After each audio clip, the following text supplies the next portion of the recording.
أعوذ بالله من الشيطان الرجيم. بسم الله الرحمن الرحيم. إن الحمد لله نحمده ونستعينه ونستغفره ونستهديه ونتوب إليه ونعوذ بالله من شرور أنفسنا ومن سيئات أعمالنا. من يهده الله فلا مضل له ومن يضلل فلا هادي له وأشهد أن لا إله إلا الله وحده لا شريك له وأشهد أن محمدا عبد الله ورسوله. يا أيها الذين آمنوا اتقوا الله حق تقاته ولا تموتن إلا وأنتم مسلمون. يا أيها الناس اتقوا ربكم الذي خلقكم من نفس واحدة وخلق منها زوجها وبث منهما رجالا كثيرا ونساء واتقوا الله الذي تساءلون به والأرحام إن الله كان عليكم رقيبا.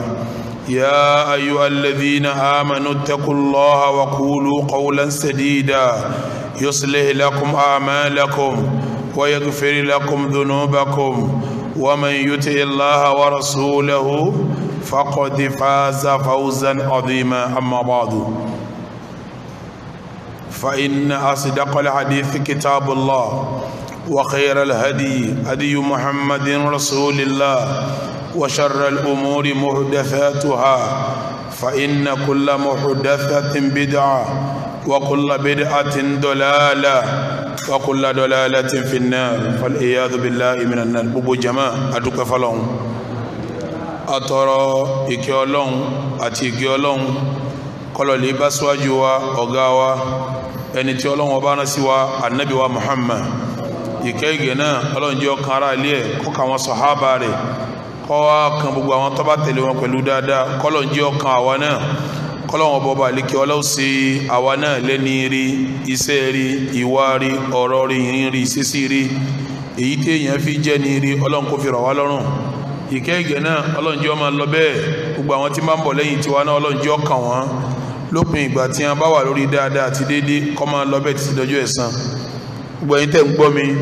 nítòsí àti ní jìnnà mo fẹ́ kẹ́ màmá dájú èyí tí sòdodo ọ̀rọ̀ òun ni tírà Ọlọ́run ìmọ̀nà tí ò ní dàrú láíláí òun ni sunna nabi wa Muhammad sallallahu ta'ala alayhi wa sallam. lẹ́yìn méjèèjì ni nǹkan tí a bá pè lẹ́sìn tí ó bá ti lè lẹ́rìí nínú tírà Ọlọ́run àbí kò lẹ́rìí nínú sunna nabi wa Muhammad sallallahu alayhi wa sallam ìntí sharia islam pẹ̀lú ẹ̀ òun ni bídíà. gbogbo bídíà wá ní ànú ní gbogbo ànú wá ní kò síbi kan tí ó rìsọ́ọ̀tì sí tó ju iná Ọlọ́run ọba àlekè ọlá lọ. abẹ́lọ́run pẹ̀lú orúkọ ẹ̀ èyí tí fi dára jùlọ àti àwọn ìròyìn ẹ̀ èyí tí fi ga jùlọ Ọlọ́run bá wa pa ní adẹ́bọ rẹ́ kọ́lọ́run bá wa pa ẹbọ náà rẹ́ kọ́lọ́run wá bá rẹ bídíà ṣètánì ńlẹ̀ kọ́lọ́run bá gbé súnà ànábì wa Muhammad ga. òní tí àwa ń bẹ̀ yìí òní ni on the 29 oṣù alákọ̀ọ́kọ́ ọdún 1441 tí ànábì wa Muhammad sallallahu ta'ala alayhi wa sallam tó ṣe hijira láti ìlú Mákà lọ sí ìlú Madina tí ń ṣe dédé on the 29 bákan náà ọjọ́ oṣù kẹsàn-án September 2019 ìyẹn ni bíbí ànábì wa Isa alayhi salatu wa salam. nọ́mbà ìjókòó wa lónìí 655 ìjókòó yìí dà lé abẹ́lọ́hún pẹ̀lú orúkọ rẹ̀ tí fi dára jùlọ àtàwọn òròyìn tí fi ga jùlọ. gbogbo sẹ́ta sí kọjá Ọlọ́run kó gbà ní bàdà fún wa Ọlọ́run kó gbà ní bàdà fún wa Ọlọ́run kó gbà ní bàdà fún wa. gbogbo àṣìṣe wa níbẹ̀ Ọlọ́run kó mójú kó ń bẹ̀ fún wa. gbogbo ntá bá sọ tọ́ba tọ́lọ́mù tọ́ba tà nẹ́bì mu Ọlọ́run kó gbà ní bàdà. gbogbo yìí tá a bá ṣàṣìṣe ń bẹ̀ Ọlọ́run kó mójú kó ń bẹ̀ fún wa. gbogbo ntí bá ṣe olórí jẹ́ kárí ni ìgbéraga mọ́tòmọ́tò Ọlọ́run kó yọ kó lọ́rọ̀ wa. gbogbo ntá ń gbọ́n bẹ́ Ọlọ́run jẹ́ àlìlú اللهم اجعلنا ممن يستمع القول فيتبع احسنه Ọlọ́run fi wá sínú àwọn tí ó gbódùdú ọ̀rọ̀ tí ó lò Ọlọ́run kò fi wá sínú wọn. ربنا تقبل منا إنك أنت السميع العليم. níbi tí a bá kéwú dé níjẹ̀jọ́ ọ̀rọ̀ tí a yanjú lọ́wọ́ ọ̀rọ̀ ìdájọ́ Ọlọ́run lórí pé abilékọ lọ́kùnrin tàbí lóbìnrin tó bá ṣe ṣìnà tó kọlu ọgbà Ọlọ́run pẹ̀lú ṣìnà ǹjẹ́ ṣẹ̀ríà Ọlọ́run ni òkò lílẹ̀ fúru wọn àbí kìí ṣe ṣẹ̀ríà Ọlọ́run. mo sọ níjẹjọ ọ̀rọ̀ àwọn èèyàn pọ̀ lórí ẹ̀ ọ̀rọ̀ àwọn èèyàn ọ̀pọ̀ lórí ọ̀rọ̀ yìí. àwọn kan gbọ́kọ̀ lílẹ̀ ṣẹ̀ríà Yahudi ni ǹjẹ́ a lè pe ẹ̀sìn lẹ́sìn rahma dínú rahma ẹ̀sìn àánú kọ́ wá sọ pé ntí ọkàn ni pé irú ẹ̀sìn náà kọ́ máa wá lẹ òkú fún yàn tẹ́mi yóò fi bọ́. lẹ́yìn náà òkú lílẹ̀ yìí atúnú Al-Qur'an látòkè délẹ̀ àbá ní ibẹ̀ níta bá ń bẹ̀ ní pé ní tó bá ṣe ṣìnà kánà ní ọgọ́rùn-ún bílálà àtàwọn àyà kéékèèké yòókù tí ọ̀tẹ̀ lọ́gọ́rùn-ún bílálà. a sì ráwọn kan náà àwọn afẹ́sìn tí wọ́n ń kókò lílẹ̀ ara ṣẹ̀ríà ni kọ́dà àríjọba tí ń lẹ̀ ara àwọn mùsùlùmí tí ń lẹ̀ fẹ́ni ó ṣe ṣìnà tó jẹ́ abilékọ tí wọ́n lẹ̀ lóko tí tẹ́mìrì ó fi bọ́. ṣé nǹkan yìí ń tòótọ́ sọ́wọ́ nù ṣẹ̀ríà bí ò sí nínú ṣẹ̀ríà. ọ̀rọ̀ bá rí bẹ́ẹ̀ èèyàn ṣèwádìí ọ̀rọ̀ ni níwádìí tí ó kúnná èyí tó bá wá kílí àsìyàn lódodo èyí ó fìdí rẹ̀ múlẹ̀ pé mo ṣèwádìí o èyí tó jódodo ní ọ̀rọ̀ yìí báyìí ni. wọ́n dẹ̀ sọ ní jẹjọ́ àwọn ìyapẹ́ inú wọ̀nyí kí ló bí a ṣèwádìí tó bí torí ń taari ni pé Ànábì lẹ́kọ̀ọ́ fún ṣìnà Abubakar lẹ́kọ̀ọ́ fún ṣìnà Umaru lẹ́kọ̀ọ́ fún ṣìnà wọ́n tó ń lẹ́kọ̀ọ́ náà títí dòní. ṣé wọ́n kàn wá wò sọ̀sọ̀ Ànábì ọmọ ní ti ń ṣe ni àbí ṣẹ̀ríà mi lólò yóò ní ìdíwádìí. ìyẹn ló fà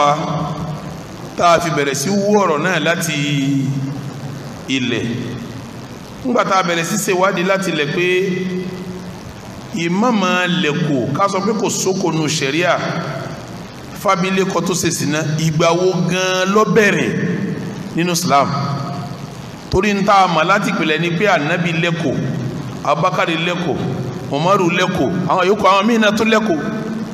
náà tó jẹ́ àlífà wọ́n sì ń lẹ́kọ̀ọ́ ń dòní. nítorí wọ́n fi wá mú àwọn kan máa sọ pé kò sókò lílẹ̀ fún abilékọ tó ṣe ṣìnà lọ́kùnrin tàbí lóbìnrin nínú ṣẹ̀ríà Islam. ó yẹ ká wádìí pé ìgbà wo ló bẹ̀rẹ̀. nínú ìwádìí wa a ṣàkíyèsí pé ńgbà tọ́rọ̀ yóò bẹ̀rẹ̀ ọ̀dọ̀ àwọn ìjọ kan tí wọ́n ń pè ní Khawarij ọ̀dọ̀ wọn ní àní lẹ́kọ̀ọ́ fún ṣìnà ló ti bẹ̀rẹ̀ ọ̀dọ̀ wọn ló ti bẹ̀rẹ̀. àwọn tó tún tẹ̀lé wọn làwọn Mu'tazila kó tó wá ka àwọn tí wọ́n ń sọ̀rọ̀ látìgbà náà tó fi dòní. ìyẹn lọ́wọ́ mú wa wádìí pé àwọn wo ni wọ́n ń jẹ́ al-Khawarij. àwọn tí ń jẹ́ Khawarij yẹn la sọ ọ̀rọ̀ wọn ní ìjẹ́jọ́ apìtàn wọn bí wọ́n ti bẹ̀rẹ̀ bí wọ́n ti lò pẹ̀lú àwọn sàábí ànábì àkídà wọn gan pẹ̀lú àwọn sàábí ànábì kí ló fa wàhálà wọn bó wọ́n ti dìde sí al-Imam Ali bó ní Ali ti ní parí ìjà pẹ̀lú wọn tọ́rọ Abdullahi ọmọ Abbas tọ́lọ̀ lè bá wọn kí láti bọ̀ tán Abdullahi ọmọ Abbas táwọn bí 2000 padà láàrin wọn lẹ́yìn eléyìí ni bí àwọn kan sọ pé rárá o ní táwọn ń wí làwọn ọmọ wí ní táwọn ń ṣe làwọn ọmọ ṣe bí al-Imam Ali gan ti wá lọ bá wọn táwọn kan gbà táwọn kan ò gbà tí wọ́n tún rojọ́ ó ti wá bẹ̀rẹ̀ sí ra àwọn èèyàn sí wọn tí wọ́n ń pa àwọn tí Imam Ali bá rán sí wọn tí wọ́n ń pa wọ́n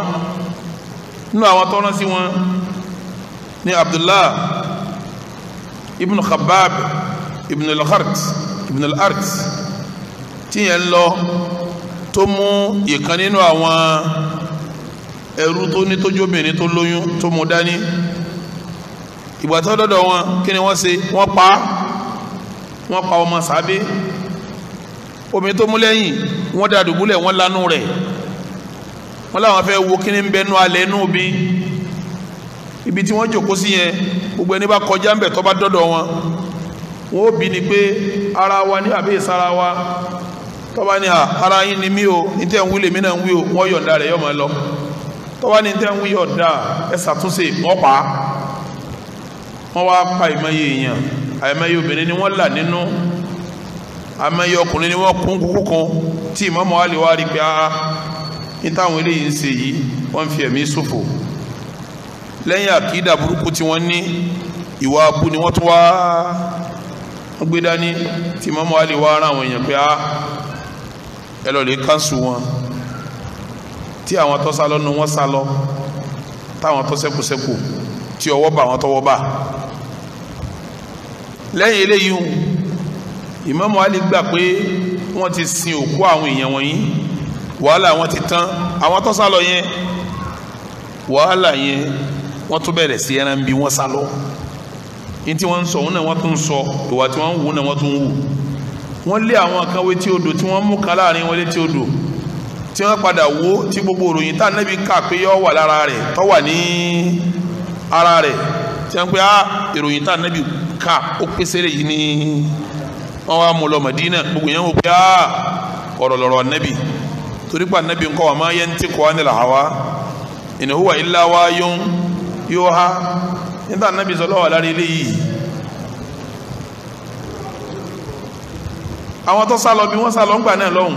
wọ́n wà ń bẹ̀ wọ́n sì dúró lórí opinion wọn náà àwọn ọjọ́ tá a wí yìí kí ni stáǹdì wọn èrò wọn pẹ̀lú sunna nabi wa Muhammad sallallahu ta'ala alayhi wa sallam ǹjẹ́ wọ́n rí sunna bí gbogbo mùsùlùmí ti rí ǹjẹ́ wọ́n gba sunna bí gbogbo mùsùlùmí ti gba sunna èyí ò ní tọ́pìkì tá a rán láàárọ̀ yìí ara ẹ̀ ní ọ̀rọ̀ àlẹ́kòfóńsìnà ló ti jáde àwọn ni wọ́n kọ́ bẹ̀rẹ̀ rẹ̀ àwọn Khawariju ni wọ́n kọ́ bẹ̀rẹ̀ pé kò sókò lílẹ̀ fún abilékọ lọ́kùnrin tàbí lóbìnrin tó bá ṣe sìnà ẹ jẹ́ wá gbé yẹ̀wò kí ni stáǹdì wọn pẹ̀lú sunna nabi wa Muhammad sallallahu ta'ala alayhi wa sallam ayaba nkafa. موقف الخوارج من السنة النبوية الدعوة إلى إلغاء السنة النبوية قديمة ودائما ما يذهب في كل عصر من الناس على اختلاف مآربهم ومشاهدهم من يتبنى هذه الدعوة الآن ورسول الله صلى الله عليه وسلم تنبه بظهورهم وحذر منهم ومن دعوتهم ففي السنن من حديث المقدام بن معركة رضي الله عنه عن النبي صلى الله عليه وسلم أنه قال ألا إني أوتيت الكتاب ومثله معه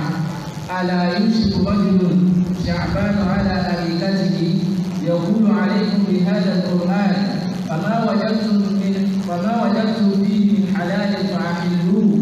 وما وجدتم فيه من حرام فحرموه ألا لا يحل لكم لحم الحمار الأهلي ولا كل ذي ناب من السبع ولا نطفة معاهد إلا أن يستغني عنها صاحبها ومن نزل بقوم فعليهم أن يقولوه فإن لم يقولوه فله أن يعاقبهم بمثل كرام أخرجه أبو داود وصححه الألباني ولفظ النبي على هل عسى رجل يطلب الحديث عني وهو متكئ على أريكته فيقول بيننا وبينكم كتاب الله فما وجدنا فيه حلالا استحللناه وما وجدنا فيه حراما حرمناه وإنما حرم رسول الله صلى الله عليه وسلم كما حرم الله. وعن أبي هريرة قال قال رسول الله صلى الله عليه وسلم إني قد خلفت فيكم اثنين لن تضلوا بعدهما أبدا كتاب الله وسنتي ولن يتفرقا حتى يرجع علي الحوض أخرجه البزار في مسنده. قال ابن القيم في إعلام الموقعين بعد أن ذكر الحديث ولا يجوز التفريق بين ما جمع الله بينهما ويرد أحدهما بالآخر وبالفعل وضع ما حقه منه صلى الله عليه وسلم وطلع على الأمة أمثال هؤلاء بالقديم والحديث وقد نظر الإمام الشافعي رحمه الله أحدهم نظرة طويلة ذكرها في كتاب الرسالة وجدنا من كتب السلف وأقوالهم من الردود على هؤلاء وإبطال دعاويهم. نعم sẹ́rí ká sọ pé kò sí tí ń jẹ́ súnà nàbí súnà o kò sí tí ń jẹ́ bẹ́ẹ̀ ọ̀rọ̀ tó ti pẹ́ ni wọn ò ṣẹ̀ṣẹ̀ máa sọ irú rẹ̀ sẹ́rí bí wọ́n ti bẹ̀rẹ̀ ńgbà tó ti pẹ́ tí wọ́n ti ń sọ ọ́ bọ̀ wọn náà bí wọ́n ó ti máa sọ lọ náà tálíkì àmì ẹ̀sẹ̀ kínní tí èdè ẹ má lérò pé gbogbo èèyàn tá à ń pè ní mùsùlùmí ni ó sọ pé òun faramọ́ súnà ìta àgbàlérò pẹ̀lú súnà tá à ń sọ bí òun ni aqwalu nabiyyi sallallahu alayhi wa sallam wa af'aluhu wa taqriratuhu àwọn ọ̀rọ̀ tá nàbí sọ àwọn asẹ́ tó ṣe àwọn tí wọ́n ṣe lójú ẹ̀tọ́ dákẹ́ tó fi nílẹ̀ pé mo faramọ́ àwọn nǹkan wọn là ń pè ní súnà wasifatu wọlé kọlùkíyà ti wọlé kọlùkíyà bá nàbì ti rí níwà níṣẹ́sí ara súnà lòun náà gbogbo ń ta kàálẹ̀ yìí gbogbo èèyàn kí ó gbà wò ẹlòmíì ọmọ sọ pé òun ọgbà tá nàbì sọ tí a bá là nàbì ṣe bákan ẹlòmíì ò ní rárá òun ọgbà tí a bá ní wọn ṣe bákan lójú ànábì dákẹ́ ọ faramọ́ ẹlòmíì ò ní rárá irọ́ ni tí a bá ní báyìí là nàbì hùwà báyìí ní jẹun ẹlòmíì ò ní bọ́lẹ̀ ti rí gbogbo àwọn nǹkan wọ̀nyí tá à ń pè ní sunna yìí tọ́jẹ́ tọ́wálátọ̀dọ̀ anabi wa Muhammad gbogbo èèyàn kí ó gbà kì í ṣe tuntun láti láéláéláéláé tí Islam ti bẹ̀rẹ̀ làwọn kan ti ń bẹ tí ó farama tí ó gbà sẹ́ẹ̀ máa kó anabi wa Muhammad ẹni tọ́lọ́wọ́n bá mi náà látòkè sáma kejì ni tọ́lọ́wọ́n bá sì ń fún níwá yìí ìtawọ̀ òsì mọ̀ anabi ṣe kí ni anabi ti fura sí wọn pé wọn ń bọ̀ ó dẹ̀ sọ̀rọ̀ wọn kalẹ̀ tí ẹ bá lọ lè wo hadith èyí tí al-Miqdamu gbà wá tí ń bẹ nínú tíra Abu Dawuda ẹ bá ń bẹ Sunan Abu Dawuda ẹ bá ń bẹ ọ̀rọ̀ yìí náà ẹ bá nu Sunan Ibn Majah ẹ bá ń bẹ ọ̀rọ̀ yìí náà ẹ bá lọ́dọ̀ Imamu Ahmad ọmọ Hanbal nínú Musnad rẹ̀ ẹ bá ń bẹ Imamu Albani ojú oyè wa pàdé sí ní àlàáfíà dáadáa anabi ti fura sí wọn pé wọn ń bọ̀ wọn padà dé anabi ní ala ẹ̀yin sábẹ́ mi àtàlùmọ̀ mi gbọ́ o inni utitul qur'ana nínú riwaya mi inni utitul kitaba wọn fún mi lálẹ́ qur'ani wa mithlahu ma'ahu wọn tún fún mi nírú ẹ̀ kankun ó di mélòó nù ọ̀yànjẹ́ al-Qur'ani ní ọ̀tọ̀ ọwọ́ àyànjú nǹkan míì tí wọ́n fún sìkejì Al-Qur'ani ọ̀yànjú ẹ̀ ní nǹkan míì kejì tí wọ́n fún sìkejì Al-Qur'ani òun làdísì tiẹ̀ lọ́lọ́run fi kílíà rẹ̀ pé wà máa yantiqu anil hawa in huwa illa wahyun wa ma atakum ar-rasulu fakhudhuhu wa ma nahakum anhu fantahu níta nábì bá mú wá fún yín ẹ gbà mú dáadáa níta bá kọ̀ fún yín ẹ jìnnà sí àwọn nǹkan Ọlọ́run ń tọ́ka sí inna nanu àwọn Ọlọ́run la sọ Al-Qur'ani kalẹ̀ fún ọ litubayyina linnasi ma nuzzila ilayhim nítorí kó o lè ṣàlàyé ntá bá sọ kalẹ̀ fáwọn èèyàn ọ̀rọ̀ tiẹ̀ tí ó fi ṣàlàyé òun lẹ́lẹ́ẹ̀kejì tí wọ́n fún ló fi ní utitul kitaba wa mithlahu ma'ahu wọ́n fún mi lálùkùránì wọ́n tún wá fìrú ẹ̀ kan kún sí i fún mi èyí wọn lọ́rọ̀ tiẹ̀ tí ó máa ṣe kínní tí ó máa sọ síbi ẹ̀sìn ọ ní àlà ẹ̀yin sábẹ́ mi ẹ gbọ́ mi ẹ̀yin àlùmọ̀ mi ẹ gbọ́ mi o yushiku rajulun shab'an ọ̀fẹ́ yana tọkùnrin kan ó dé tí ó jẹun tí ó yóò jẹun ọkàn rẹ̀ ó balẹ̀ yóò wá yó ní tí ó máa sọ ni pé ala arikatihi yóò kẹtẹfẹ kalẹ̀ sórí àga yóò jókòó bí àríkà rẹ̀ àga rẹ̀ yóò kẹtẹfẹ kalẹ̀ síbẹ̀ báyìí yóò máa sọ fún yín pé aleikum bi hadha al-Qur'an ẹ̀yin mùsùlùmí o alukurani ni ẹ dì mú o alukurani nìkan ni kẹ́ ẹ dì mú o anabi lọ́kọ̀fẹ́ dé tọkùnrin kan ó yá tí ó yọjú tí ó jẹun tí ó yó tí ó wàá fẹ́ kẹtẹrẹfẹ sórí àga rẹ̀ tí ó máa pé aleikum bi hadha al-Qur'an alukurani yìí nìkan ni kẹ́ ẹ dì mú o gbogbo àwọn tí wọ́n ń sọ alukurani nìkan ni wọ́n dì mú ni wọ́n fi ń sọ wọ́n ní súnà yìí sí ọ̀rọ̀ táwọn ò fi ṣe ẹ̀sìn yóò máa sọ fún yín pé fama wajadtum fihi min halalin tẹ́ ẹ bá dínú alukurani gbogbo tẹ́ ẹ bá bá alukurani tó jẹ́ halali fahilluhu òun náà ní kẹ́ ẹ gbà ní halali o wama wajadtum fihi min haramin tẹ́ ẹ bá débẹ̀ gbogbo tẹ́ ẹ bá bá ń bẹ̀ tó bá jẹ́ haramu faharrimuhu òun ní ẹ gbà ní haramu sẹ́mi pé ní ti ń sọ̀rọ̀ yìí nísìnyí kurani nìkan ló ní ká segin ni anabi ni wọ́n bọ̀ tí wọ́n padà máa sọ bẹ́ẹ̀ alukurani nìkan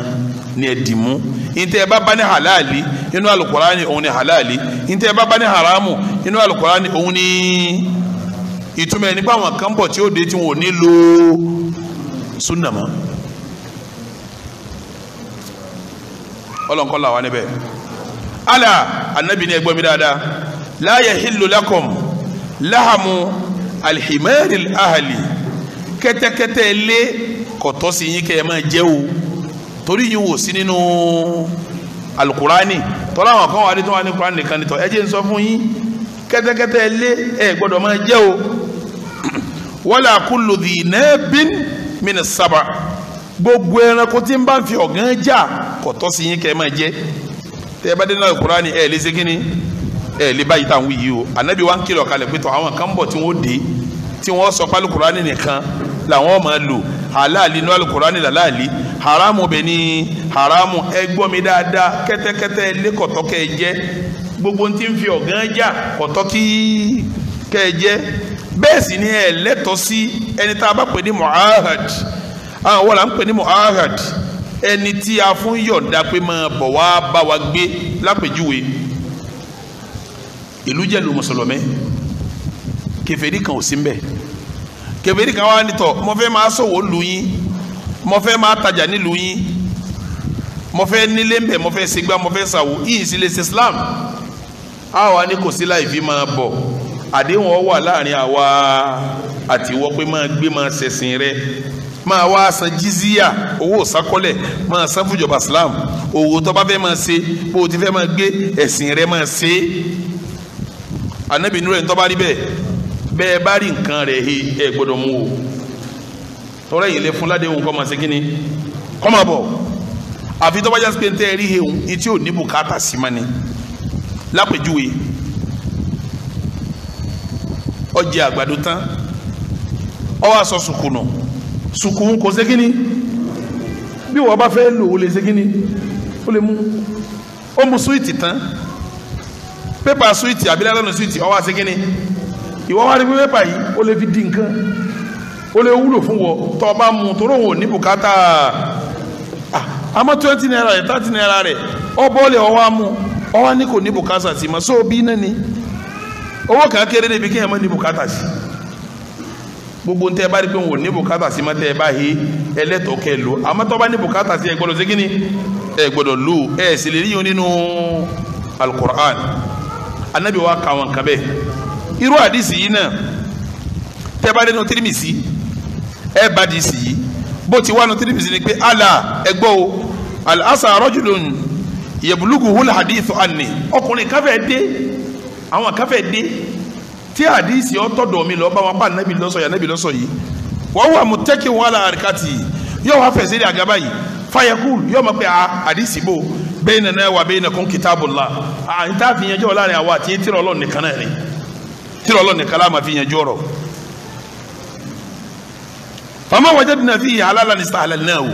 tábà nínú tìrọ̀ Ọlọ́run gbogbo tábà bá ń bẹ̀ ní halali agbapalali ni a sì máa ṣe lálàálì wama wajadna fihi haraman haramnahu tábà nínú tìrọ̀ Ọlọ́run gbogbo tábà bá ní haramu bẹ́ẹ̀ àgbà pé haramu ni a sì máa lò anabi ni wa inna ẹgbọ́ dáadáa o wa inna ẹjọ́ da yín lójú ma harama rasulullah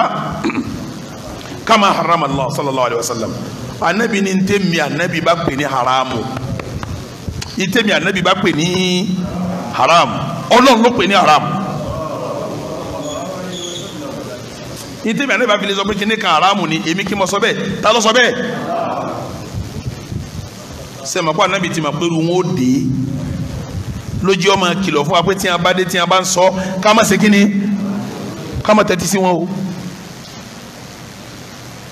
tẹ́ ẹ bá wo alukurani látòkè délé ẹbẹ ní zọ́ọ̀rù ẹ ní gbangba rẹ ẹ lè ra àyà kan nù yìí tá n ká lónìí tó sọ pé tó ń sìn náà tó abilékọ bá ṣe sìn náà ẹ lọ lè ṣe kíni ńgbà nàbí wa lẹ́kọ̀ọ́ súnà kọ́hún sádìísì kọ́hún ànábì tí wàá sọ pé àwọn kan ń bọ̀ tí wọ́n sọ pé baynana wa baynakum kitabullah láàrin àwa àti mùsùlùmí tí Ọlọ́run nìkan la máa lò fama wajadna fihi halalan istahalalnahu gbogbo ntaba bá lálàálí bẹ́ẹ̀ ntaba gbá lálàálí nù fama wajadna fihi haraman haramnahu ntaba bá ń bẹ̀ ní haramu á pè ní haramu anabi ní rárá kò rí bẹ́ẹ̀ wa inna ẹjọ́ da yín lójú ma harama rasulullah sallallahu alaihi gbogbo ntaba anabi bá pè ní haramu pátá kama harama Allah bitọlọn ti jẹ́ haramu bẹ́ẹ̀ ni dèmi náà bá pè ní haramu náà di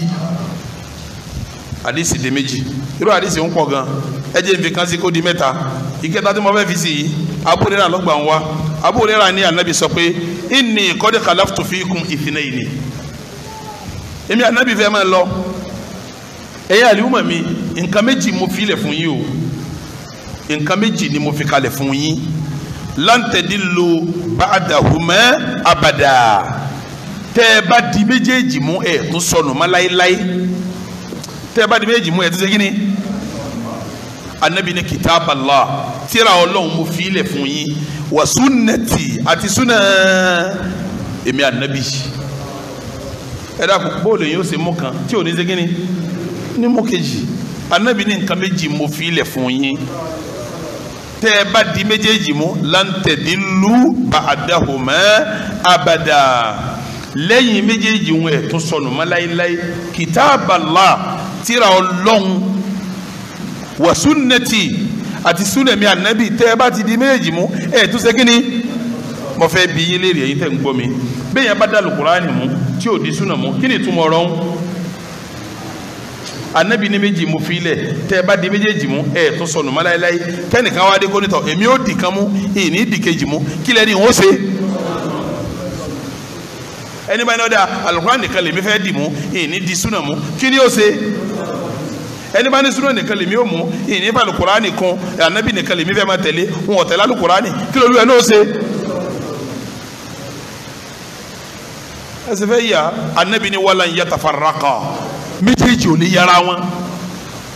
anabi ní walan lan tára kí a máa fi dé ní tuma rẹ̀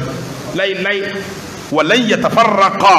láíláí méjèèjì ò lè yára wọn hatta yarida alayya al-hawd tára kí a máa Ọlọ́run fi dé méjèèjì ò ní yára wọn. yóò àwọn àdìsí yìí wá pọ̀ afáwọn àgbà Ibn al-Qayyim rahimahullah ń sọ fún wa pé ní fala yajuzu tafriqu bayna ma jama'a Allahu baynahuma wa yarudda ahadahuma bil akhar kò tọ́ kéèyàn sọ pé òun fẹ́ ya ìtọ́lọ́hún papọ̀ ìtọ́lọ́hún ṣe kíni ẹ lọ wọnú Al-Qur'ani ẹ rí bẹ́ẹ̀ pé ati'u Allaha wa ati'u ar-rasula ati'u Allaha ẹ tẹ̀lé Ọlọ́run wa sọ pé war rasula àtànàbì ó tún wá ní wá àti ẹtẹ lọ́lọ́run ẹ tún wá tẹ̀lé ìtẹ̀lé òun di mélòó bọ́lá nìkan ti wá dé tí ó fẹ́ ya méjèèjì pẹ̀lú ara wọn ìyá méjèèjì pẹ̀lú ara wọn ní bí wàhálà tí àrùn yìí níbi tó lọ́kọ́ yìí mo ní kọ̀ rọrùn kẹ́nìkan ó dé kọ́ wá gbìyànjú at-tafriqa baynahuma kọ́ lóun fẹ́ yà Al-Qur'an lọ́tọ̀ òun yà súnà ní ntọ́lọ́wọ̀n ọ̀yà tọ́lọ́ ní ati'u Allah wa ati'u rasula ẹ̀tẹ̀ lọ́lọ́wọ̀n ẹ̀tẹ̀ lójíṣẹ́ Ọlọ́run ẹ̀tẹ̀ lé ní méjèèjì kò sọ pé ẹ̀tẹ̀ lọ́lọ́wọ̀n àti ànábì ẹ̀tẹ̀ lọ́lọ́wọ̀n ẹ̀tẹ̀ lé ìtẹ̀lé di mélòó wọ́n lẹ́nu kó ṣe dé tí wàá lóun fẹ́ yà níta Nábì sọ yìí tọ́lá àwọn akọ́ padà dé wọ́n jókòó lérí àga wọn kẹtẹ̀fẹ̀ wọ́n jẹun wọ́n yó wọ́n máa pé ntọ́lọ́mbà sọ nìkan ni halali ọlọ́run làwọn ó ṣe ní halali haramu ọlọ́run làwọn ó ṣe ní haramu níta Nábì sọ pé yọ padà ṣẹlẹ̀ yìí ó ti wá ń ṣẹlẹ̀ o ń ṣẹlẹ̀ bí ti ń ṣẹlẹ̀ o ń ti ń ṣẹlẹ̀ ti pẹ́ láti láéláé bí ó ti máa wá ṣẹlẹ̀ o tálíkì àmọ́ ọlọ́run ṣe kíni ẹni bá fẹ́ jẹ́ ẹni tí ó pàdé ọlọ́run dáadáa yóò dùn bí tá Nábì fi sí tá Nábì ní mo fi nǹkan méjì ilẹ̀ fún yín tíra ọlọ́run àti nígbàtí Imam Shafi'i wà láyé rahimahullahu rahmatan wasa àwọn kan náà jáde tí wọ́n ń sọrú ọ̀rọ̀ báyìí náà Imam Shafi'i bá wọn fà á tí ẹ bá lọ wo tíra rẹ̀ jẹ́ ń pè ní Ar-Risala page 369 to 387 bí Shafi'i ti bá wọn fà wà ń bẹ̀ ọ padà rí wọn dá padà àwọn kan ò sí padà nù wọn torí dára kí á mọ ọlọ́run èdè bẹ́ẹ̀ yẹn sọ́jú bẹ́ẹ̀ lọ ẹni tí ó gbọ́ ọgbọ́ ẹni tí ò ní gbò ní segin nínú àwọn ìjọ tó kọ́kọ́ pilẹ̀ ọ̀rọ̀ Kùránì la máa lò à ní bùkátà sí súnà ìjọ tó kọ́kọ́ pilẹ̀ inú Islam àwọn ni Khawarij tá a sọ̀rọ̀ wọn ní ìjẹ́jọ́ tá a tún kọ̀ntínú ẹ̀ lónìí náà àwọn ni Khawarij al-Khawarij ọ̀yà gbé láti bẹ̀ kọ́ ká.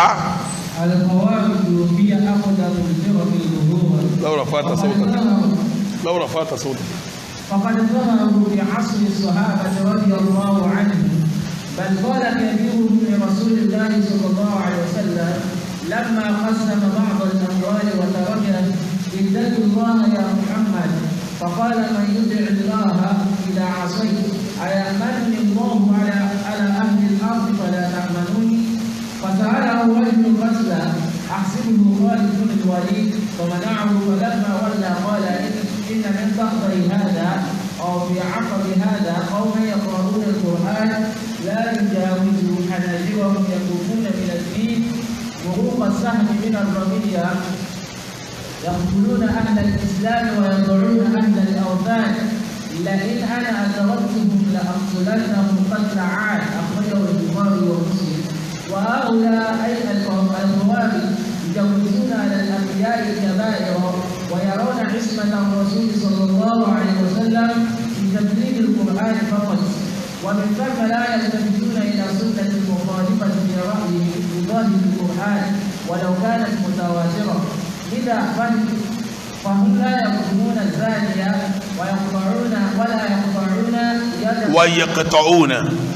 ويقطعون يد السارق فيما قل أو كثر لأنهم لا يرون حجية لسنة الصادقة عن الرسول صلى الله عليه وسلم وإنما الحجة في مذهبه بالقرآن وحده. àwọn Khawarij àwọn níjọ nínú Islam tọkọ bẹ̀rẹ̀ àní lo sunna ògbẹ́ni tí bá ń sọ pé àní lo sunna nísìn àwọn àwo lọ́jọ́ yìí ẹni bá ń pè àní lo àdìsí ànẹ́bí àwọn àwo lọ́jọ́ yìí ọlọ́mọsí wa ní Khawarij o ọlọ́mọdé ajẹ́ Khawarij o ìwọ náà tó ń gbọ́ mi ìkìlọ̀ láṣẹ fún ọ yìí má di Khawarij lọ́wọ́ tán wọn tá a pàǹjẹ́ ìjọ bí wọ́n ti rí bẹ́ẹ̀ abàtì àjọyìn ìjọ rẹ ṣéjọ rẹ ni wọ́n ní. àwọn Khawarij yìí àwọn níjọ tó ti pẹ́nu Islam tí wọ́n sì bẹ̀rẹ̀ wàhálà wọn lásìkò àwọn sàhábà sàhábà kan ò sí láàrin wọn asọ́njẹjọ sẹ́rántí Abdullahi Abbas sọ fún wa pé sàhábà ànábì kankan kò sí láàrin ẹ̀yìn wọ̀nyí wọ́n agbésẹ̀ rí lọ́wọ́ sàhábà amájọyìn wọn àwọn sàhábà tó bá ànábì lùgbà wọ́n sáwà láyé ńgbà wọn bẹ̀rẹ̀ ẹni tó kọ́kọ́ bẹ̀rẹ̀ sí Khawarij yìí àgbàlagbà wọn tọ́jà kọ́kọ́ wọn tọ́kọ́ bẹ̀rẹ̀ rẹ̀ níjọ́ tí ó bẹ̀rẹ̀ ẹsẹ̀ yìí ànábì gan lọ́kọ́ dìde sí pé ìgbà tó ṣe tá ànábì pín nǹkan tó ní ya Rasulallah ittaqillah ya Muhammad ọkùnrin òun dìde yẹn lónìí Muhammad bẹ̀rù Ọlọ́run kéèyàn lanu gbàgàdà kó ní ká ànábì ó bẹ̀rù Ọlọ́run ànábì ní man yuti'illaha idha asayt tẹ́mi bá dẹni tí ń ṣe lọ́hùn pẹ̀lú tí mo bá ṣe ta ni ọ̀wá tẹ̀ lọ́lọ́hùn gan mímí wọ́n rán sí yín àyà amọ́nà ní Allah ṣé kìí ṣe pọ́lọ́ ń fọkàn balẹ̀ sí mi gan pé ní dàrún ni tí o wá ń pè mọ́ dalẹ̀ ọlọ́run gan fọkàn balẹ̀ sí mi ala alil ard ló rán mi sáwọn tí wọ́n ń bẹ lérí ilẹ̀ ó fún mi lámàánà ọkàn rẹ̀ balẹ̀ pé ní dasẹ̀ ń rú ó wá rán mi sáwọn tí wọ́n ń bẹ lérí ilẹ̀ fala ta'manuni ẹ̀yin ó wá gbà fún mi irú wọ ìyá àtàwọn yòókù rẹ̀ ẹ̀ sì fọkàn balẹ̀ sí mi pé èsì dáadáa bí ìbá wa ṣe dáadáa ta ló kù gan tí ó ṣe dáadáa ńgbà tọkùnrin ń ṣe tí ó ṣe tán ọkùnrin kan náà wọ́n sábẹ́ ẹni tó gba ọ̀rọ̀ yìí wá ó lóun rò pé Khalid ibn Walid ni nínú riwaya mi Umar ibn al-Khattab nínú riwaya mi ó ní ya Rasulullah yọ̀ǹda fún mi kí n gélé yìí lérí anabi ní fi ilẹ̀ má gé lérí anabi wá fèsì kanjọ́ náà gbàtọ́kùnrin ń pẹ́yìn dàtí ń lọ anabi wá ní inna ẹjọ́ dayin lójú min dọ́dà hádà sẹ́rí bí ọkùnrin ti ń lọ ọdọ́ kankan tí ń ṣe bó ti ń lọ yìí níbi gẹ́gẹ́rù rẹ̀ ń àwọn kan padà ń bọ̀ wá ń bẹ̀ qawman àwọn jọ kọ́ padà jáde ń bẹ̀ yakra'una al-Qur'an wọ́n ma kàlùkùránì bẹ́ẹ̀ bá jẹ́ ń kàlùkùránì nísìn nídìí pé mùsùlùmí ni anabi lálùkùránì tí wọ́n ń kàn la yujawizu hanajirahum kò ní kọjọ́ ọ̀rọ̀ wọn báyìí ìtumọ̀ ẹni pé tí wọ́n ń kàwò ní gan sama yamurukuna mina di wọ́n ti kú nínú ẹ̀sìn tẹ́fẹ́tẹ́fẹ́ murukọ sahami mina ramiya gẹ́gẹ́ bí ọrùn tí kò lára ọfà tí ó lọ bàn bẹ́ẹ̀ làwọn náà ti ta bànkó nínú ẹ̀sìn anabi nínú wà tí wọ́n máa wù yaqtuluna ahlal islam àwọn mùsùlùmí ni wọ́n máa pa mùsùlùmí ni wọ́n máa ṣe kíni wọ́n máa pa irú àwọn Boko Haram yẹn tẹ́ ń pààyàn káàkiri wa yada'una ahlal awthan àwọn ẹlẹ́bọ gan wọ́n pa wọ́n tì àwọn ẹlẹ́bọ wọ́n pa wọ́n tì irú wọn náà ń bẹ náà àwọn aláṣejù nísìnyí náà o wọn ò níjà kankan tí wọ́n bẹ̀ lẹ́bọ jà àfa súnà gan ni wọ́n ṣe kíni irú wọn nù bí wọ́n ti bẹ̀rẹ̀ nù bí wọ́n ti bẹ̀rẹ̀ làwọn eléyìí náà ń bẹ̀rẹ̀ yìí àwọn òrídáwà kan tí wọ́n ṣe wọn ọ̀rẹ́sì kan tí wọ́n ṣe ju kí wọ́n dìde sáfà súnnà lọ kí wọ́n máa pe kíní kan níbo lẹ̀ fà àwọn ẹlẹ́bọ sí àwọn olóríjì náà bí díà níbo lẹ̀ fi wọ́n sí ìwà khawariju ni o mùsùlùmí rẹ̀ kan ò ní serú ẹ̀ Ànábì láwọn táwọn wí yìí yaqtuluna ahlal islam àwọn tí ń bẹ ní islam wọn máa pa wa yad'una ahlal awthan àwọn olóòsà wọn pa wọn tí wọn ò ní yà sí wọn Ànábì ní la in ana adraktuhum tí ń bá wọn láyé la aqtulannahum qatla Aad ń pa wọn bí wọ́n ti pa wọn ọjọ́ adàlẹ̀ wúlá ń pa wọn bí wọ́n ti pa wọn ọjọ́ àwọn Khawariju nù ẹ̀rì pípẹ́ àwọn ọbẹ̀rẹ̀ ẹsẹ̀ yìí ẹnìyẹn kọ́kọ́ tako súnà nẹ́bí níta nẹ́bí ṣe ó ṣe kí ni ó tako lóbi jásí pé àwọn tí a bá ti ń tako súnà bàbá àwọn àgbà lọkùnrin ìjọsí tó tako níta nẹ́bí ṣe wù ànẹ́bí làwọn kan jáde ní gẹ́gẹ́rù rẹ̀ àwọn tó jáde ń bẹ̀ nù ọ̀rọ̀ ó ṣe kí ni ọ̀rọ̀ dàrú ọlọ́mọdé ajáde ń bẹ̀ ni wàá wùlẹ̀ yìí Khawarij àwọn Khawariju tá a wí yìí ẹ máa gbọ́ àkídà wọn ẹ máa gbọ́ sisi wọn yujawizuna alal anbiya el kaba'ira wọn ní gbogbo àwọn anabi Ọlọ́run ni wọ́n lè ṣe ẹ̀ṣẹ̀ ńláńlá ìtumọ̀ ẹni pé àwọn anabi Ọlọ́run lè ṣe ṣìnà àwọn anabi Ọlọ́run lè jalè àwọn anabi Ọlọ́run lè lu jìbìtì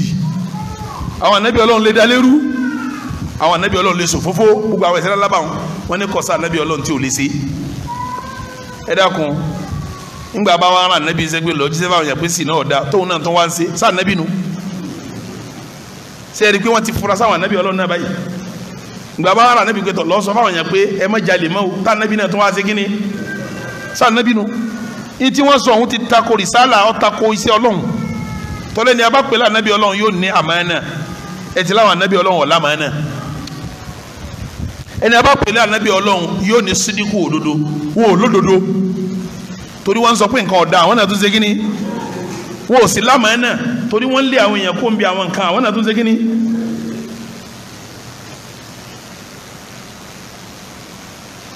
wa yarawna ismata rasul fi tablighi al-Qur'an faqat wọ́n ní bọ́lọ̀ ń bá ní anabi ní isma kí là ń pè ní isma ní tá à ń pè ní isma ni pé ẹni yẹn ò lè ṣàṣìṣe kọ́dà tó bá ṣàṣìṣe ọlọ́run ọkọ̀ rẹ ti gbogbo àṣìṣe kò ní bá àṣìṣe kò láyé ní òfin jásí gbogbo nta bá gbá lọ́wọ́ rẹ̀ láṣẹ kí ni lágbà wọ́n ní àṣìṣe tá anabi ò lè ṣe òun níbi àlùkùránì nìkan ni ò ti lè ṣàṣìṣe gbogbo nǹkan yòókù lè ṣàṣìṣe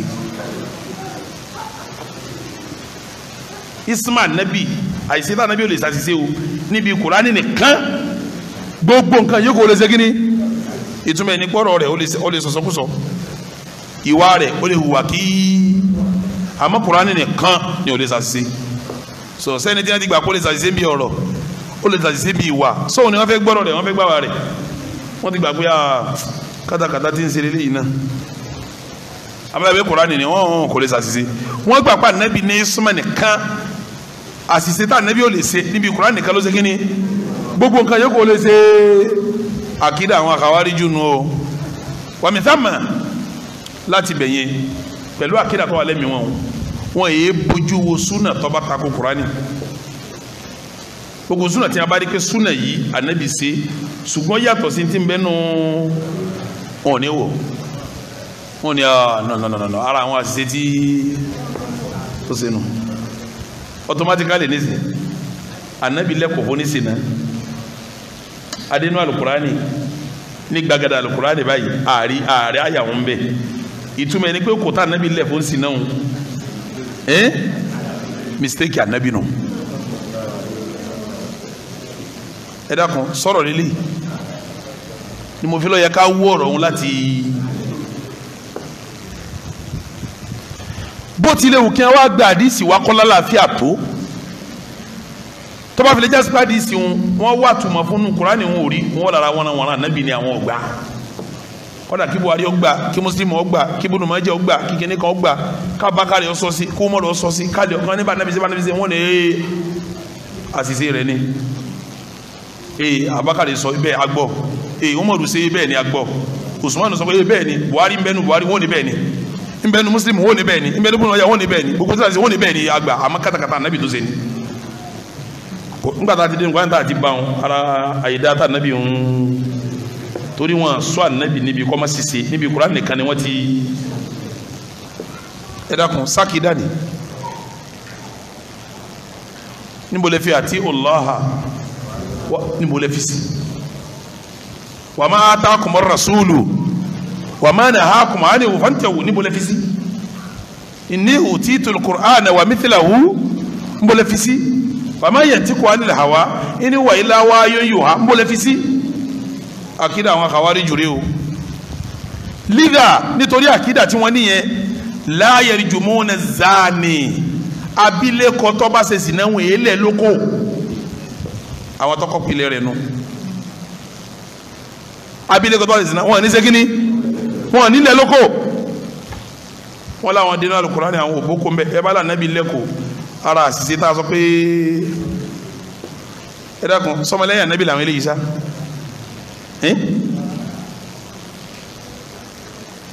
káwárí jọ sọ̀rọ̀ kẹwàá tẹ̀lé àwọn tá ànábì ní ti ń bá wọn láyé làákìtù lánàá hàn kọ́tìlá àj ní pa wọn bí wọ́n ti pa wọn ọjọ́ àdàlẹ́ wúlá ni àwọn ni wọ́n ní ìròrí pa àgbà súnà kẹ́nìkan náà wájà ní kọ́ máa pé àwọn ò lè faramá díìsì tó bá ti takò Kùránì àwọn àríjù ni ọ́ ara àwọn àkàwárí jù ní ọ̀rọ̀ rẹ̀ ọ̀darú gbogbo ẹni bá sọ̀rọ̀ ara àwọn kíni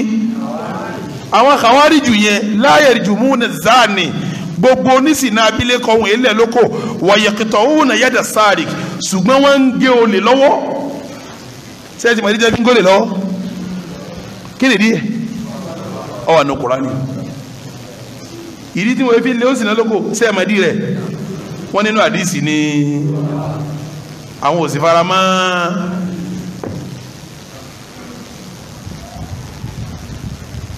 la yarjumuna zani àwọn khawariju gbogbo onísìnà lábílẹ̀kọ lọ́kùnrin lóbìnrin wọn èyí lẹ̀ lóko ǹjẹ́ kí ló dé wọ́n ní òsì nínú wa yaqta'una yada sarik wọ́n gé olè lọ́wọ́ ǹjẹ́ kí ló dé wọ́n lọ́lọ́ sọ pé asariku wasariqatu faqta'u wọn wá dáadó síbẹ̀ o sẹ́rí tó lè yẹn bá rí ó gbé in tó gbé pọ̀ ni in tó gbé kéré ni ó gé lọ́wọ́ ni àwọn kankan sì ń bẹ tó gbé tó lè bá jalè nínú súnà ẹ̀ lè torí ẹ̀ gé ní wọ́n gbá sọ́sà jalè náà só ti mú sùtì ẹ̀yọ̀ kan náà ẹ̀ gé lọ́wọ́ sọ́jà ń kọ jẹ́rán kò sì sanwó ókè ọjàlè oúnjẹ ni ẹ̀ gé lọ́wọ́ ń kọjá lọ létí bèbè ọ̀rọ̀ àgbàdo lọ yá ẹ̀ gé lọ́wọ́ inú súnà gangan gbogbo lè ká gé lọ́wọ́ yóò ní tó gbé yóò níbi tọ́wọ́ ká tó ṣe kíni ká tó gé lọ́wọ́ wọn ní rárá inú súnà lè yíwọ́n wá àwọ̀ ọ̀gbà yíwọ́n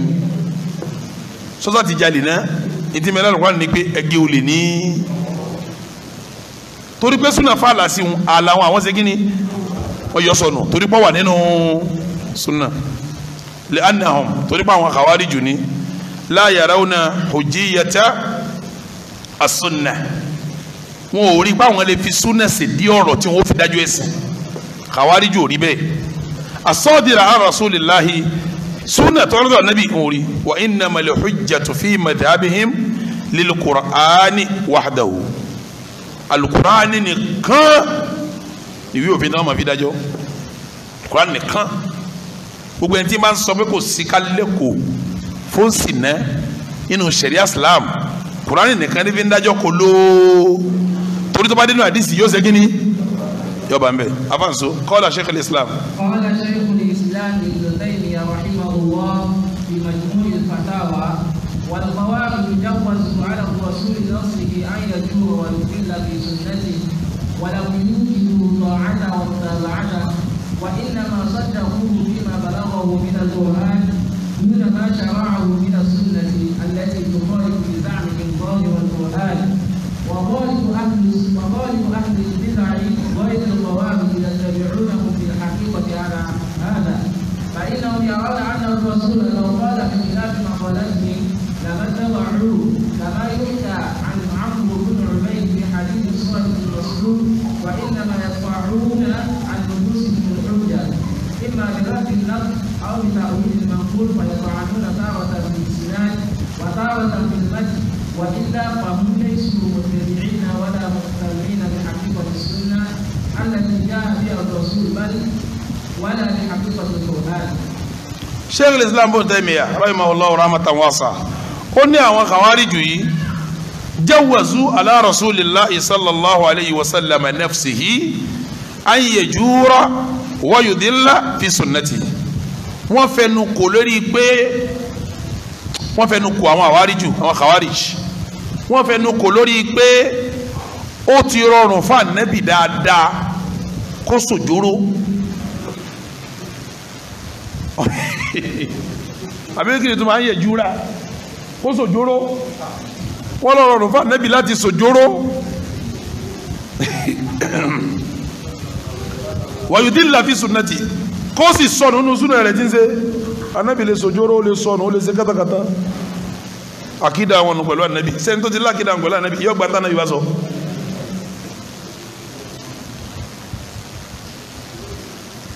torí àwọn bí rí pé èyí tó dáa jù ní káwọn má tẹ̀lé Muhammad o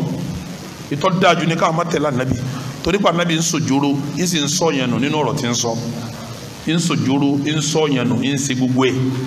sẹ́ni tó wá rí báwọn èyí tó dáa jù fáwọn bí ọ̀rọ̀ rẹ̀ ní káwọn má ṣe kíni káwọn má tẹ̀lé ní táwọn fẹ́ gbà lọ́dọ̀ ànábì ní alukurani nìkan àmọ́ ogun tó bá jẹ́ súnà rẹ̀ àwọn ọ̀rẹ́dì àti gba súnà ànábì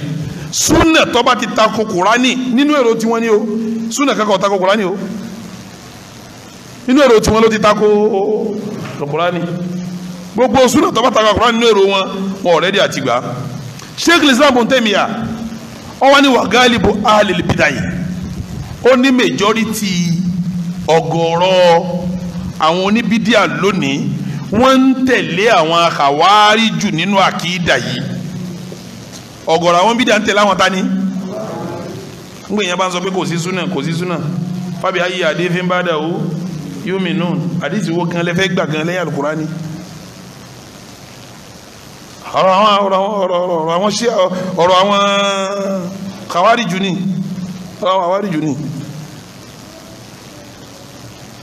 ṣé wá ríru wọn tí a bá wá mú àdìsí kan wá fún wọn wọn ní àdìsí tẹ mú wá wọn ìsìnàdù rẹ̀ ọ̀dá àdìsí dọ̀ífù ni àdìsí mọ̀ọ́tán ni àdìsí wọn ànábì ọ̀jẹ̀ sọ̀rọ̀ ọ̀rọ̀ ìgbà míì wọn a ṣe tánù fil isnad kí là ń pè ní isnad níta ń pè ní isnad ni pé lágbájá gbàdìsí lọ́dọ̀ lágbájá lágbájá wa gbà lọ́dọ̀ lágbájá lágbájá wa gbà lọ́dọ̀ lágbájá lágbájá wa gbà lọ́dọ̀ lágbájá lágbájá wa gbà lọ́dọ̀ tábì gbà lọ́dọ̀ sàbí gbà lọ́dọ̀ nàbí wọ́n wà ní sẹ́ rí àwọn kọ́tẹ́ tójọ́ ohun gbogbo ọ̀ lálàáfíà tọ́ra wádìí lágbájá ohun kọ̀sẹ́ni tí ń jẹ́ bẹ́ẹ̀ torí náà ń kọ́ àdìsí tẹ́ mú wá ohun tẹ́ fẹ́ fi sẹ̀rí ohun múrísàlù ni dọ̀yìfù ni àdìsí wọn dá láti lè pé kí wọ́n fi sọ pé àwọn ọ̀gbà àdìsí kí wọ́n fi lè di Kùránì nìkan tí wọ́n fẹ́ lò mú wọ́n wà á fi láì fi kan ìsìnàdù àdìsí àwọn tó gba àdìsí wa nígbà míì wọ́n fi láì fi kan àdìsí gangan wọ́n ní a lódodo a ti rí pé gbogbo sánàdì rẹ̀ lálàáfíà àmọ́rọ̀ ọ̀rọ̀ ọ̀hún sáà lè pè yẹn lánàbì kọ́ máa sọ ọ̀rọ̀ ọ̀hún ànábì ọ̀jẹ̀ sọ̀rọ̀ ẹ̀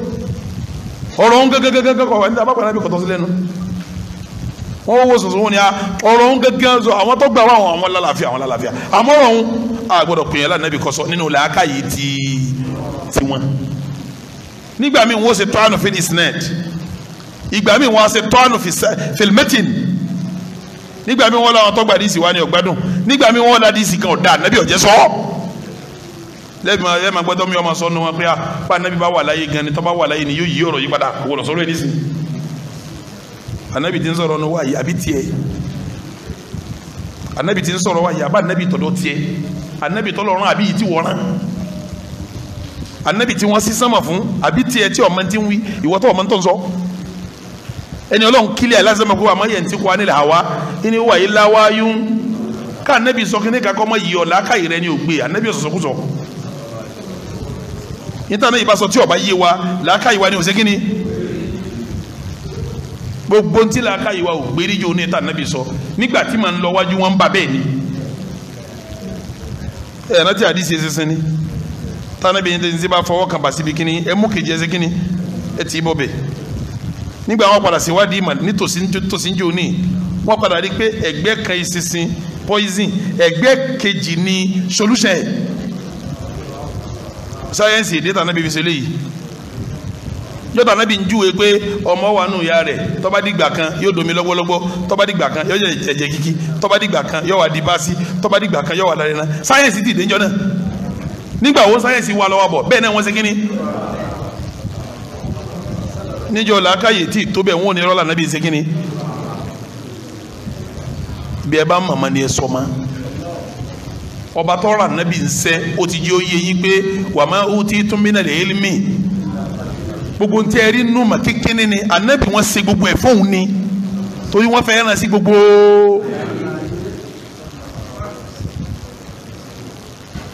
sọ anabi ọsọ kínní kan ẹni tí ọba yé ńlá káyèrè ògbé ntá anabi sọ àmọ́ àwọn tá a wí yìí wọn ò tún tẹnu bọ ntá anabi sọ pé ọhún anabi ọjẹ sọ̀rọ̀ eléyìí wọn ọba sọ pé òyì ọkì bá dáa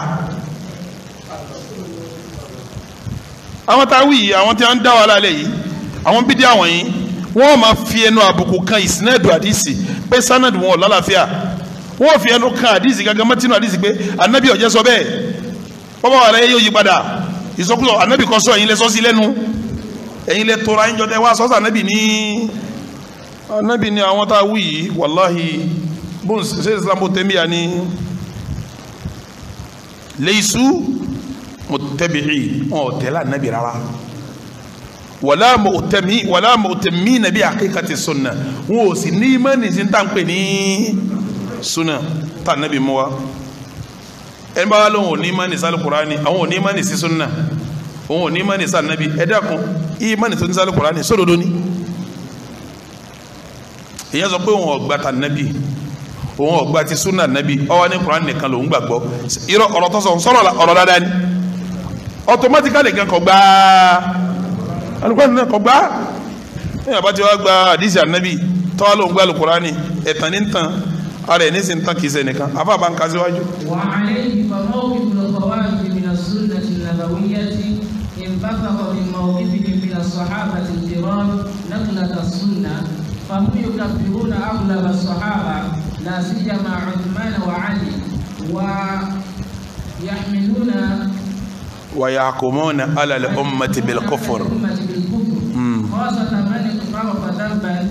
يرونه كبيرا وعليه يرد السنة لأنها رويت من قبل غير المقبولين عندهم مذهبا واعتقادا وعليه فهم لا يقبلون من الحديث إلا القليل النادر الذي يوافق مذهبهم ويقول مرويا من قبل أئمتهم بالفرق والاعتقاد. àwọn Khawarij tá wí ibi tí wàhálà àgbà súnà ti bẹ̀rẹ̀ fún wọn ibi tí wàhálà ó ti bẹ̀rẹ̀ tí wọ́n sọ pé àwọn ọ̀gbà súnà nàbí ibi kan ló ti bẹ̀rẹ̀ ibi ó ti bẹ̀rẹ̀ ni pé standi tí wọ́n ní pẹ̀lú àwọn sàábì ọ̀dà àwọn sàábì òní ọ̀sọ́ pa nàbí sọ báyìí àwọn gangan ò rí sàábì léèyàn ẹni téèyàn bá ti rí léèyàn ọ̀rọ̀ tó wọ́n fẹ́ sọ séèyàn gbà problem tí wọ́n nínú majority sàábì wọ́n ní kèfèrí ni wọ́n bẹ́ẹ̀ ni ṣé báwọn sàábì náà sọ pa nàbí sọ báyìí